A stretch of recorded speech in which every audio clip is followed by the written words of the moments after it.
దక్షిణాది రాష్ట్రాలన్నింటిలో తెలంగాణలో బీజేపీ బలహీనంగా ఉంది. రాష్ట్ర ఎంపీలపై ప్రధాని మోదీ ఆగ్రహం వ్యక్తం చేశారు. ఇప్పుడు దాంట్లో మీ పాత్ర లేదా? ఓన్లీ బీజేపీ ఎంపీలది, బీజేపీ నాయకులదే ఉందా? మీ బీజేపీ హైకమాండ్ పాత్ర కూడా ఇందులో ఉన్నది. మీరు ఏ నిర్ణయాలు త్వరితగతిన తీసుకున్నారు? ఏ నిర్ణయాలు త్వరితగతిన తీసుకున్నారు? అసలు మరి వీళ్ళు ముఠాల కింద ఏర్పడి వీళ్ళు పార్టీని ఆగం చేస్తున్నారు. మరి మీరేం చేస్తున్నారు పైనుండి? మీరు పైనుండి ఏం చేస్తున్నారు? వీళ్ళని ఎందుకు సెట్ చేయలేకపోతున్నారు? ఈటల రాజేందర్కి బండి సంజయ్కి మధ్య పెద్ద ఎత్తున గొడవ జరుగుతున్నది. ఒకరినొకరు ఇది చేసుకుంటున్నారు. మరి వాళ్ళని సెటరైట్ చేసే పరిస్థితి ఏమన్నా కనబడ్డదా? ఓపెన్గానే మాట్లాడుకుంటున్నారు కదా.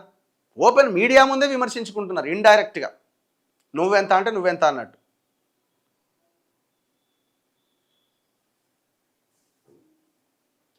మొన్న జూబ్లీ హిల్స్ ఎలక్షన్స్ విషయంలో మరి మీరేం నిర్ణయం తీసుకున్నారు?